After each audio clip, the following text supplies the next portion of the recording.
Hello dear students, welcome back to school at home. നമ്മൾ കഴിഞ്ഞ ക്ലാസ്സിൽ ഒരു പുതിയ ചാപ്റ്റർ തുടങ്ങി വെച്ചിട്ടുണ്ടായിരുന്നു അല്ലേ? ഏതായിരുന്നു ചാപ്റ്ററിൻ്റെ പേര്? വിസർജനം സമസ്ഥിതി പാലനത്തിന്. ആ ഒരു ചാപ്റ്ററിലൂടെ നമ്മൾ വിസർജന അവയവങ്ങളെ കുറിച്ചൊക്കെ പരിചയപ്പെട്ടിട്ടുണ്ടായിരുന്നു. എന്താണ് വിസർജന വ്യവസ്ഥ എന്നും പറഞ്ഞു. അപ്പോൾ കരളിനെ കുറിച്ചിട്ടാണ് നമ്മൾ കഴിഞ്ഞ ക്ലാസ്സിൽ പറഞ്ഞു നിർത്തിയത്. കരൾ എന്ന വിസർജന അവയവത്തെക്കുറിച്ച്. ഇന്ന് നമ്മൾ ക്ലാസ്സിൽ ഡിസ്കസ് ചെയ്യാൻ പോകുന്നത് വൃക്കകളെ കുറിച്ചിട്ടാണ്. അപ്പോൾ വൃക്ക എന്ന വിസർജനാവയവത്തെക്കുറിച്ചാണ് ഇന്ന് നമ്മൾ പഠിക്കാൻ പോകുന്നത്. വൃക്കകളാണ് മനുഷ്യന്റെ പ്രധാന വിസർജനാവയവങ്ങൾ. യൂറിയ, വിറ്റാമിനുകൾ, ലവണങ്ങൾ, ശരീരത്തിന് ദോഷകരമായ മറ്റു പദാർത്ഥങ്ങൾ എന്നിവയെ രക്തത്തിൽ നിന്ന് അരിച്ചു മാറ്റി മൂത്രത്തിലൂടെ പുറന്തള്ളുന്ന അവയവങ്ങളാണ് വൃക്കകൾ. അപ്പോൾ നമ്മുടെ ശരീരത്തിലെ പ്രധാന വിസർജനാവയവം ഏതാണ്? വൃക്കയാണ്. എന്തൊക്കെയാണ് ഈ വൃക്ക ചെയ്യുന്നത്? യൂറിയ, വിറ്റാമിനുകൾ, ലവണങ്ങൾ, ശരീരത്തിന് ദോഷകരമായിട്ടുള്ള മറ്റു പദാർത്ഥങ്ങൾ. അപ്പോൾ യൂറിയ നമ്മുടെ ശരീരത്തിന് ആവശ്യമില്ല, വിറ്റാമിനുകൾ ആവശ്യമുള്ളതൊക്കെ എടുക്കും. അതിനുശേഷം ബാക്കിയുള്ളത് ലവണങ്ങൾ, പിന്നെ മറ്റുള്ള ദോഷകരമായിട്ടുള്ള പദാർത്ഥങ്ങളെല്ലാം രക്തത്തിൽ നിന്ന്. ഇവയെല്ലാം എവിടെ ഉണ്ടാവുക? രക്തത്തിലായിരിക്കും. ഇങ്ങനെയുള്ള ഈ പദാർത്ഥങ്ങളെ രക്തത്തിൽ നിന്ന് അരിച്ചു മാറ്റി മൂത്രത്തിലൂടെ പുറന്തള്ളുന്ന അവയവങ്ങളാണ് വൃക്കകൾ. അപ്പോൾ ഇവ അരിച്ചു മാറ്റുക മാത്രമല്ല, അതെന്തിലൂടെ പുറന്തള്ളണം? മൂത്രത്തിലൂടെ പുറന്തള്ളണം. അതിന് സഹായിക്കുന്ന അവയവങ്ങളാണ് വൃക്കകൾ എന്ന് പറയുന്നത്. താഴെ നമുക്ക് വൃക്കകളുടെ ചിത്രവും അതിനോടനുബന്ധിച്ചുള്ള ഭാഗങ്ങളും തന്നിട്ടുണ്ട്. അപ്പോൾ ആ ഒരു ഭാഗങ്ങളെക്കുറിച്ച് നമുക്ക് വിശദമായി പഠിക്കാം. വൃക്കകളും അനുബന്ധ ഭാഗങ്ങളും നോക്കൂ. ഇതാണ് നമ്മുടെ വൃക്ക. കണ്ടോ? ഇങ്ങനെ ഒരു ബീൻ ഷേപ്പ്ഡായിട്ടുള്ള ഒരു പയർവിത്തിൻ്റെ ആകൃതിയില്ലേ? ഇതാണ് വൃക്ക. നമുക്ക് എത്ര വൃക്കയുണ്ട്? ഒരു ജോഡി. അതായത് 2 വൃക്കകളാണ് മനുഷ്യ ശരീരത്തിലുള്ളത്. അതിനോടനുബന്ധിച്ച ഭാഗം നോക്കൂ. ഇതാണ് വൃക്കാസിര.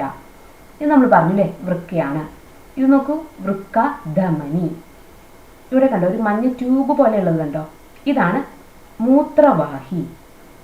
ഈ ഒരു മൂത്രവാഹി വന്നു ചേരുന്നത് എവിടെയാണ്? മൂത്രസഞ്ചി. അതിനുശേഷം മൂത്രനാളി.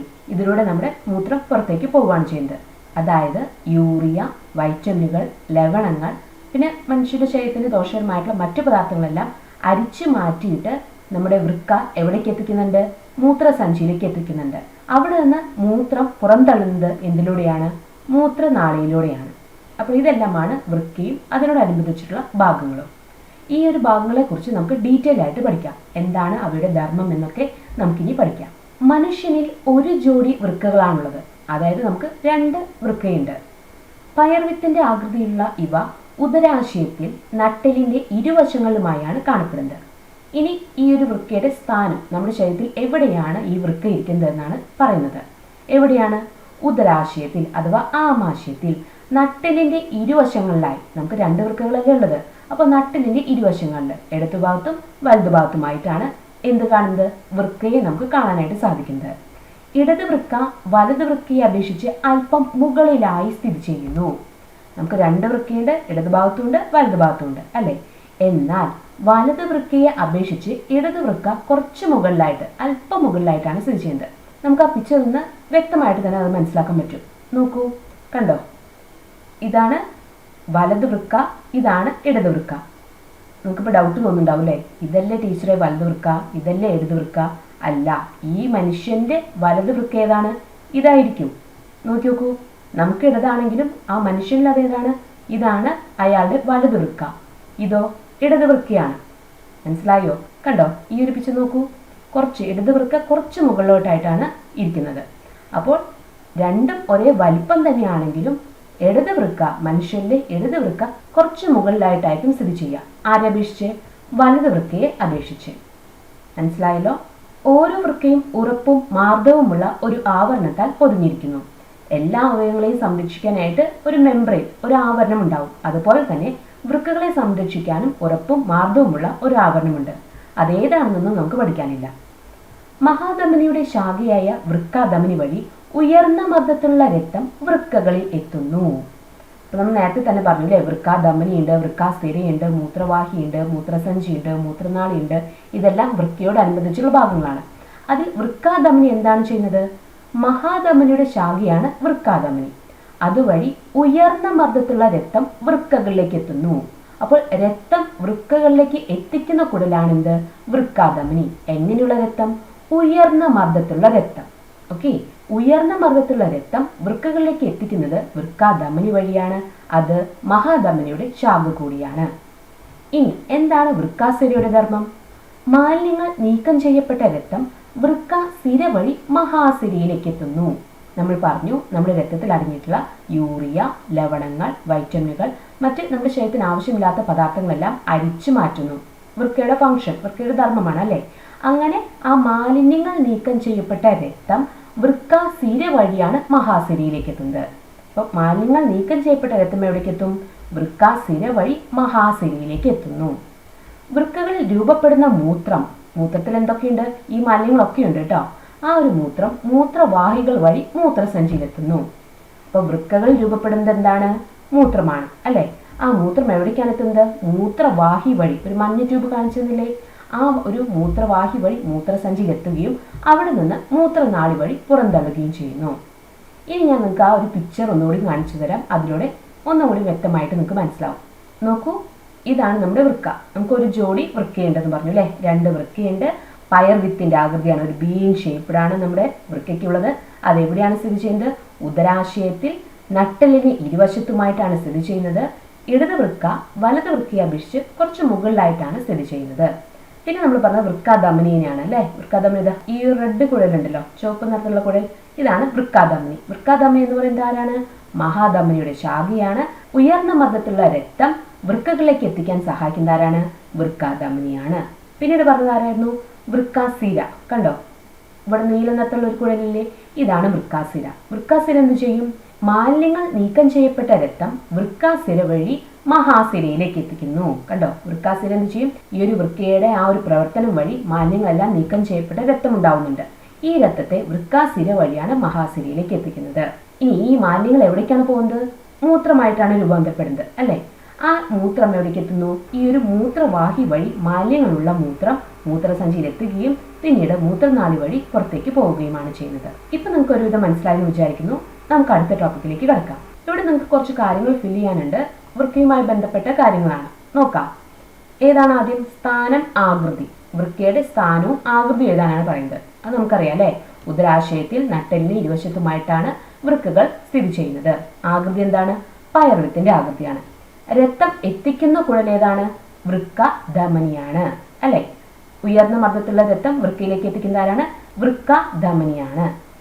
ഇനി മൂത്രസഞ്ചിയിലേക്ക് മൂത്രം എത്തിക്കുന്ന കുഴൽ അതേതാണ്? മൂത്രവാഹിയാണ്. രക്തം പുറത്തേക്ക് വഹിക്കുന്ന കുഴൽ ഏതാണ്? വൃക്കാസിരയാണ്. ആണല്ലോ. അതായത് മാലിന്യങ്ങൾ നീക്കം ചെയ്യപ്പെട്ട രക്തം വൃക്കാസിര വഴിയാണ് മഹാസിരയിലേക്ക് എത്തുന്നത്. അപ്പോൾ ഇത് നിങ്ങളൊന്ന് ഫില്ല് ചെയ്യണം കേട്ടോ. വൃക്കകൾ രക്തത്തിൽ നിന്നും മാലിന്യങ്ങൾ നീക്കം ചെയ്യുന്നത് എങ്ങനെ എന്നറിയാൻ വൃക്കയുടെ ആന്തരഘടന മനസ്സിലാക്കേണ്ടതുണ്ട്. നമ്മൾ പറഞ്ഞു വൃക്കകൾ എന്ത് ചെയ്യുന്നുണ്ട്? മാലിന്യങ്ങളെല്ലാം നീക്കം ചെയ്യുന്നുണ്ടെന്ന് അല്ലേ. പക്ഷെ അത് എങ്ങനെയാണ് സാധിക്കുന്നത്? വൃക്കകൾ എങ്ങനെയാണ് രക്തത്തിൽ നിന്ന് മാലിന്യങ്ങളായിട്ടുള്ള യൂറിയ, ലവണങ്ങൾ, വൈറ്റമിനുകൾ, മറ്റ് നമ്മുടെ ശരീരത്തിന് ദോഷകരമായിട്ടുള്ള പദാർത്ഥങ്ങളെല്ലാം നീക്കം ചെയ്യുന്നത്? അതറിയണമെങ്കിൽ നമുക്ക് വൃക്കയുടെ ആന്തരഘടന മനസ്സിലാക്കേണ്ടതുണ്ട്.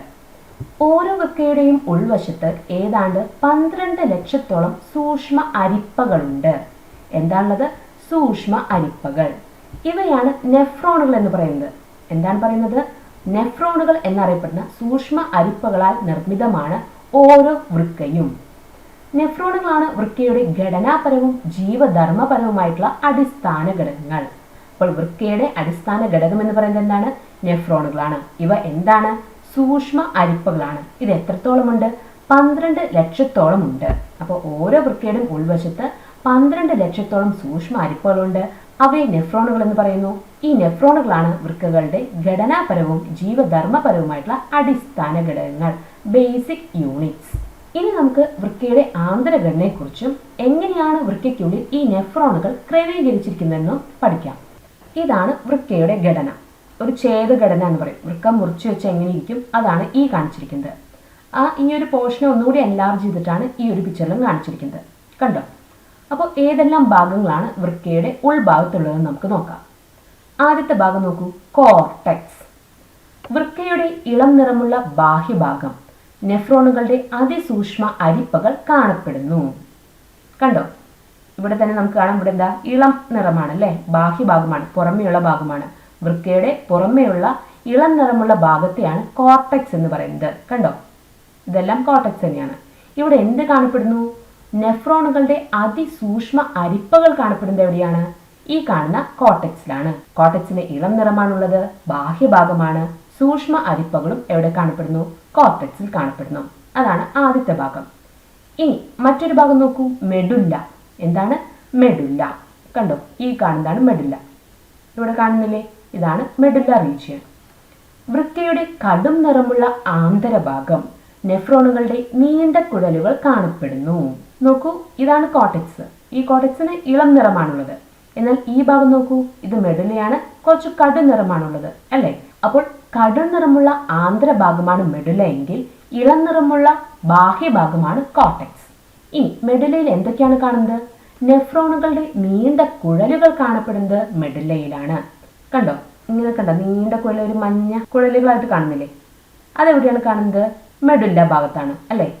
ആ ഒരു സൂക്ഷ്മ അരിപ്പകൾ കാണപ്പെടുന്നത് എവിടെയാണ്? നമ്മുടെ കോർട്ടെക്സ് റീജിയനിലാണ്.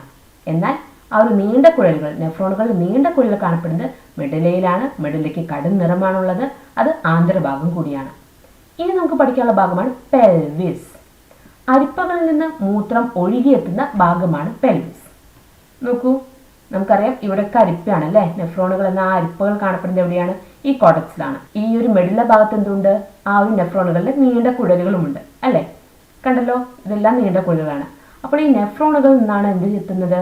ഈ ഒരു മൂത്രം ഈ ഒരു കുഴലുകൾ വഴി എവിടേക്ക് എത്തുന്നത്? പെൽവിസിലേക്ക് എത്തുന്നത്. അങ്ങനെ ഈ പെൽവിസിലാണ് ഈ മൂത്രം സ്റ്റോർ ചെയ്തിട്ട് പിന്നീട് മൂത്രവാഹി, കണ്ടോ ഇത് മൂത്രവാഹിയാണ്, ഇങ്ങനെ മൂത്രവാഹിയിലൂടെ മൂത്രസഞ്ചിയിലെത്തി പിന്നീട് മൂത്രനാളി വഴി പുറത്തേക്ക് പോകുന്നത്. അപ്പോൾ ഈ ഭാഗമാണ് പെൽവിസ്. മൂത്രം എത്തിച്ചേരുന്നത്, അരിപ്പകളിൽ നിന്ന് മൂത്രം ഒഴുകിയെത്തുന്ന ഭാഗമാണ് പെൽവിസ്. അതിനുശേഷമാണ് പിന്നീട് മൂത്രവാഹിയിലേക്ക് എത്തുന്നത്. കണ്ടല്ലോ, പെൽവിസ് റീജിയൻ ആണ് കേട്ടോ അത്. അപ്പോൾ ഇനി നമുക്ക് പഠിക്കാനുള്ളത് വൃക്കകളിൽ എങ്ങനെയാണ് നെഫ്രോണുകൾ ക്രമീകരിച്ചിരിക്കുന്നത് നമുക്ക് പഠിക്കാം. ഇതാണ് നെഫ്രോണിന്റെ ഘടന. കണ്ടല്ലോ, നമ്മൾ നേരത്തെ കണ്ടിരുന്നില്ലേ? ഇതാണ് നെഫ്രോണുകളുടെ അതിസൂക്ഷ്മമായിട്ടുള്ള അരിപ്പകൾ എന്ന് പറയുന്നത്. പിന്നെ ഈ ഒരു കുഴൽ കണ്ടോ, ഈ മഞ്ഞ, ഈ കുഴലുകൾ എവിടേക്കാണ് നീണ്ടു കിടക്കുന്നത്? മെഡുല്ല ഭാഗത്താണ്. ഈ ഭാഗം എവിടെയായിരുന്നു നമ്മൾ കണ്ടത്? കോർട്ടെക്സ് റീജിയനിലാണ്. കണ്ടോ, ഇതാണ് ശരിക്കും പറഞ്ഞാൽ ആര്? നമ്മുടെ നെഫ്രോണുകൾ എന്ന് പറയുന്നത്. കണ്ടല്ലോ, ഇതാണ് നെഫ്രോണുകൾ. അപ്പോൾ ഈ നെഫ്രോണുകളുടെ മൊത്തത്തിലുള്ള ആ ഒരു ഘടനയാണ് ഇനി നമുക്ക് പഠിക്കാനുള്ളത്. കണ്ടോ, ഈ ഒരു ഭാഗം ഞാൻ ഒന്നുകൂടി കാണിച്ചു തരാം. ഇതേ നോക്കൂ, ഇവിടെ ആ കപ്പ് പോലുള്ള ഭാഗം കണ്ടോ, അത് ഈ കോർട്ടെക്സ് റീജിയനിലാണ്. ആ നീണ്ട കുഴലുകൾ എവിടെയാണ്? മെഡുല്ല ഭാഗത്തേക്കും അല്ലേ? കണ്ടോ, ഈ ഒരു സ്ട്രക്ചറാണ് നമുക്ക് താഴെ വലുതാക്കി തന്നിട്ടുള്ളത്. ഇതാ ഇങ്ങനെ കണ്ടോ, ഈ ഒരു ആ ഒരു മഞ്ഞ ഒരു കുട്ടി പാമ്പുകളൊക്കെ എടുക്കുന്ന പോലെ ഉണ്ട് അല്ലേ? ഇതാണ് നമ്മുടെ നെഫ്രോൺ എന്ന് പറയുന്നത്. ഈ നെഫ്രോണിനെയാണ് താഴെ നിങ്ങൾക്ക് കുറച്ചും കൂടി വലുതാക്കിയിട്ട് ആ ഒരു സ്ട്രക്ചർ കാണിച്ചു തന്നിട്ടുള്ളത്. നെഫ്രോണിന്റെ ആദ്യത്തെ ഭാഗത്തെ നമുക്ക് പരിചയപ്പെടാം. അതാണ് ബോമാൻസ് കാപ്സ്യൂൾ. എന്താ പറയുന്നത്? Bowman's capsule. നെഫ്രോണിന്റെ ഒരറ്റത്തുള്ള ഇരട്ട ഭിത്തിയുള്ള കപ്പ് പോലുള്ള ഭാഗം കണ്ടോ. ഈ ഒരു പിക്ചർ ഉണ്ടല്ലോ, ഈ ഒരു ഭാഗത്ത് കുറച്ചും കൂടി വലുതാക്കിയിട്ട് ഇവിടെ കാണിച്ചിരിക്കുകയാണ് കേട്ടോ. കണ്ടല്ലോ, ഇതാണ് ആ ഒരു ഭാഗം, കപ്പ് പോലുള്ള ഭാഗം. അത് കുറച്ചും കൂടി വലുതാക്കിയിട്ട് ഈ കാണിച്ചിരിക്കുന്നു. കണ്ടോ, ഇങ്ങനെയാണ് കാണിച്ചിട്ടുള്ളത്. അപ്പോൾ തന്നെ നമുക്കതൊന്ന് മനസ്സിലാക്കാൻ പറ്റും. നെഫ്രോണിന്റെ ഒരറ്റത്തുള്ള ഇരട്ട ഭിത്തിയുള്ള, അതായത് രണ്ട് ഭിത്തിയുള്ള കപ്പ് പോലുള്ള ഭാഗമാണ് ബോമാൻസ് കാപ്സ്യൂൾ. ഈ കാപ്സ്യൂൾ എന്ന് പറയുമ്പോൾ തന്നെ എന്താ? കപ്പ് പോലുള്ള ഭാഗം. കണ്ടല്ലോ, അതിന് എന്തുണ്ട്? ഇരട്ട ഭിത്തിയുണ്ട്, ഇരട്ട സ്ഥലമുണ്ട്. അതുപോലെ തന്നെ ഭിത്തികൾക്കിടയിലുള്ള സ്ഥലമാണ് കാപ്സുലാർ സ്പേസ് എന്ന് പറയുന്നത്. എന്താണ് അറിയപ്പെടുന്നത്? കാപ്സുലാർ സ്പേസ്. കാരണം നെഫ്രോണിന്റെ ഒരറ്റത്തുള്ള ഇരട്ട ഭിത്തിയുള്ള കപ്പ് പോലുള്ള ഭാഗമല്ലേ. അപ്പൊ ഇരട്ട ഭിത്തി ഉണ്ടെങ്കിൽ ആ രണ്ട് ഭിത്തി ഉണ്ടാവുമല്ലോ. ആ ഭിത്തികൾക്കിടയിലുള്ള സ്ഥലത്തെയാണ് കാപ്സുലാർ സ്പേസ് എന്ന് പറയുന്നത്. എന്താണ് പറയുന്നത്? കാപ്സുലാർ സ്പേസ്. ഞാൻ ഒന്നുകൂടി പറയാണ്, നെഫ്രോണിന്റെ ഒരറ്റത്തുള്ള ഇരട്ട ഭിത്തിയുള്ള കപ്പ് പോലുള്ള ഭാഗമാണ് ബോമാൻസ് കാപ്സ്യൂൾ. ഭിത്തികൾക്കിടയിലുള്ള സ്ഥലത്തെയാണ് കാപ്സുലാർ സ്പേസ് എന്നറിയപ്പെടുന്നത്. നെക്സ്റ്റ് നോക്കൂ, ഇഫ്രന്റ് വെസൽ. ഏതാണ് ഇഫ്രന്റ് വെസൽ? എന്താണ് ഇഫ്രന്റ് വെസൽ? ബോമാൻസ് കാപ്സ്യൂളിൽ നിന്ന് പുറത്തേക്ക് വരുന്ന രക്തക്കുഴലാണ്. ഇതാണല്ലോ ബോമാൻസ് കാപ്സ്യൂൾ, കപ്പ് പോലുള്ള ഭാഗം. ഇതിൽ നിന്ന് പുറത്തേക്ക് വരുന്ന കുഴലിന് എന്ത് പറയും? ഇഫ്രന്റ് വെസൽ എന്ന് പറയും. എന്ത് പറയും? ഇഫ്രന്റ്, പുറത്തേക്ക് വരുന്ന കുഴലാണ് കേട്ടോ. അതാണ് ഇഫ്രന്റ് വെസൽ. ഇനി അഫ്രന്റ് വെസലുണ്ട്. അതെന്താ? ബോമാൻസ് കാപ്സ്യൂളിനുള്ളിലേക്ക് പ്രവേശിക്കുന്ന വൃക്കാധമനിയുടെ ശാഖ. അഫ്രന്റ് വെസൽ ബോമാൻസ് കാപ്സ്യൂളിന് ഉള്ളിലേക്കാണ് പ്രവേശിക്കുന്നത്. എന്നാൽ പുറത്തേക്ക് പ്രവേശിക്കുന്ന ആരാണ്? ഇഫ്രന്റ് വെസൽ ആണ്.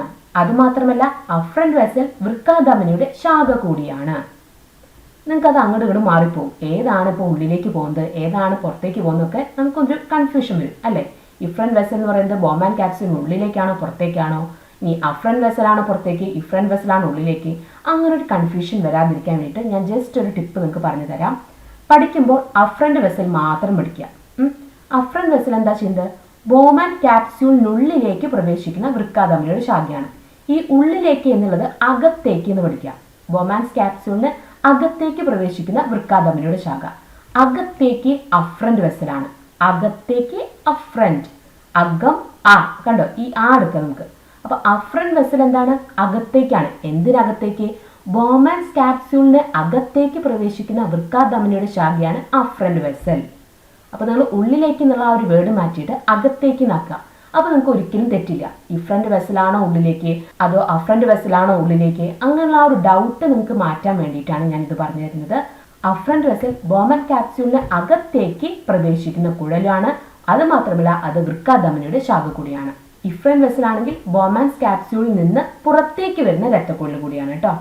അപ്പൊ നിങ്ങൾ അങ്ങനെ നോക്കി പഠിക്കുക. ഏതെങ്കിലും ഒന്ന് പഠിക്കുക. കാരണം രണ്ടും ഒരേപോലുള്ള ഒരു ഫംഗ്ഷനാണ് അല്ലേ. അപ്പോൾ അകത്തേക്ക് പ്രവേശിക്കുന്ന ആരാണ്? അഫ്രന്റ് വെസൽ. പുറത്തേക്ക് പ്രവേശിക്കുന്ന ആരാണ്? ഇഫ്രന്റ് വെസൽ. ഏതെങ്കിലും ഒന്ന് പഠിക്കൂ കേട്ടോ. അടുത്ത നോക്കൂ, ഗ്ലോമറുലസ്. അഫ്രന്റ് വെസൽ ബോമാൻ ക്യാപ്സ്യൂളിനുള്ളിൽ പ്രവേശിച്ച് സൂക്ഷ്മലോഹികളായി മാറുന്ന ഭാഗമാണ് ഗ്ലോമറുലസ്. നമുക്കറിയാം അഫ്രന്റ് വെസൽ ബോമാൻ ക്യാപ്സ്യൂളിന് അകത്തേക്കാണ് പ്രവേശിക്കുന്നത്. അങ്ങനെ അകത്തേക്ക് പ്രവേശിച്ചതിന് ശേഷം സൂക്ഷ്മലോമികൾ, എന്താണ് സൂക്ഷ്മലോമികളായി മാറുന്ന ഭാഗമാണ് ഗ്ലോമറുലസ്. കണ്ടോ, ഇതാണ് ഗ്ലോമറുലസ് കേട്ടോ. അപ്പോൾ അഫ്രന്റ് വെസൽ ബോമാൻ ക്യാപ്സ്യൂളിനുള്ളിൽ പ്രവേശിച്ച് അകത്തേക്ക് പ്രവേശിച്ച്, അങ്ങനെ പഠിക്കുക, ബോമാൻ ക്യാപ്സ്യൂളിന് അകത്തേക്ക് പ്രവേശിച്ച് സൂക്ഷ്മലോമികളായിട്ട്, ചെറിയ ചെറിയ ലോമികളായിട്ട്, ലോമിക എന്ന് പറയുന്നത് എന്താ? രക്തലോമിക ഉണ്ടല്ലോ, അതാണ്. അങ്ങനെ മാറുന്ന ഈ ഒരു ഭാഗമാണ് ഗ്ലോമറുലസ്. എന്താ പറയുന്നത്? ഗ്ലോമറുലസ്. കണ്ടല്ലോ. മറ്റൊരു ഭാഗം നോക്കൂ, ബാഹ്യനാളിക ലോമികാജാലം. എന്താണത്? ഇഫ്രന്റ് വെസലിന്റെ തുടർച്ചയായി വൃക്കാനാളികയ്ക്ക് ചുറ്റും കാണപ്പെടുന്ന രക്തലോമികകളാണ്. ഇഫ്രന്റ് വെസൽ എന്ന് പറഞ്ഞാൽ എന്തായിരുന്നു? ബോമാൻ ക്യാപ്സ്യൂളിൽ നിന്ന് പുറത്തേക്ക് വരുന്നതാണ് അല്ലെ. പുറത്തേക്ക് വരുന്ന ഈ കുഴലിന്റെ തുടർച്ച തന്നെയാണ് ഈ ബാഹ്യനാളിക ലോമികാജാലം എന്ന് പറയുന്നത്. ഇങ്ങനെ വരുന്ന ഈ ഇഫ്രന്റ് വെസലിന്റെ തുടർച്ചയായി വൃക്കാനാളിക, ഈ കാണുന്നുണ്ടല്ലോ, ഇതാണ് വൃക്കാനാളിക. ഈ വൃക്കാനാളികയ്ക്ക് ചുറ്റും കാണപ്പെടുന്ന രക്തലോമികയാണ് എന്തെന്നറിയപ്പെടുന്നത്? ബാഹ്യനളിക ലോമികാജാലം എന്നറിയപ്പെടുന്നത്. അപ്പോൾ ഇഫ്രന്റ് വെസൽ എന്ന് പറയുന്നത് ബോമാൻ ക്യാപ്സ്യൂളിൽ നിന്ന് പുറത്തേക്ക് വഹിക്കുന്ന കുഴലാണ്. അതിന് തുടർച്ചയായി വൃക്കാനാളികയ്ക്ക് ചുറ്റുമായി കാണപ്പെടുന്ന രക്തലോമികൾക്ക് പറയുന്ന പേരാണ് ബാഹ്യനളിക ലോമികാജാലം. ഈ വൃക്കാനാളിക എന്ന് പറയുന്നത് എന്താണ്? ഇതാണ് കേട്ടോ. ഈ ഒരു മഞ്ഞ ട്യൂബ് ഉണ്ടല്ലോ, നമ്മുടെ മെഡുല്ല റീജിയനിലേക്ക് പുറത്തേക്ക് നിൽക്കുന്ന ആ കുഴലില്ലേ, ഇതാണ് വൃക്കാനാളിക എന്ന് പറയുന്നത് കേട്ടോ. ഈ ബോമാൻ ക്യാപ്സ്യൂൾ എവിടെയാണ് കാണപ്പെടുന്നത്? നമ്മുടെ ആ ഒരു കോർട്ടെക്സ് റീജിയനിലായിരുന്നു. ആന്തരഘടന പഠിച്ചില്ലേ? വൃക്കകളുടെ ആന്തരഘടന പഠിച്ചപ്പോൾ നമുക്ക് പറഞ്ഞിട്ടുണ്ടായിരുന്നു.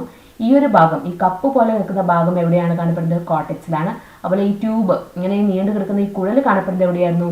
കോർട്ടെക്സിലാണ്. ഈ കുഴലാണ് എന്ത്? വൃക്കാനാളിക. അതിന് ചുറ്റും കാണപ്പെടുന്ന രക്തലോമികളെയാണ് എന്ത് പറയുന്നത്? ബാഹ്യനളിക ലോമികാജാലം. ഈ കാണുന്ന രക്തലോമികൾ എന്തിന്റെ തുടർച്ചയാണ്? ഇഫ്രന്റ് വെസലിന്റെ തുടർച്ചയാണ്. എന്താണ് ഇഫ്രന്റ് വെസൽ എന്ന് പറയുന്നത്? ബോമാൻ ക്യാപ്സ്യൂളിൽ നിന്ന് പുറത്തേക്ക് വരുന്ന കുഴൽ കൂടിയാണ്. ഇത്രയും ഭാഗങ്ങൾ നമുക്ക് മനസ്സിലായല്ലോ. ഇനി നമുക്ക് രണ്ട് ഭാഗങ്ങൾ കൂടി പഠിക്കാനുണ്ട്. അതേതൊക്കെയാണ്? ശേഖരണ നാളി. ഇതാണ് ശേഖരണ നാളി എന്ന് പറയുന്നത്. എന്താണ് ശേഖരണ നാളി? ശേഖരണം എന്ന് പറയുന്നത് കളക്ഷൻ. എന്താണ് അത് അവിടെ കളക്ട് ചെയ്ത് വെക്കുന്നത്? വൃക്കാനാളികൾ വന്നു ചേരുന്ന ഭാഗം, ജലത്തിന്റെ ആഗിരണം നടക്കുന്നു, മൂത്രം ശേഖരിച്ച് പെൽവിസിൽ എത്തിക്കുന്നു. പെൽവിസ് നമ്മൾ പഠിച്ചിട്ടുണ്ടായിരുന്നു അല്ലേ.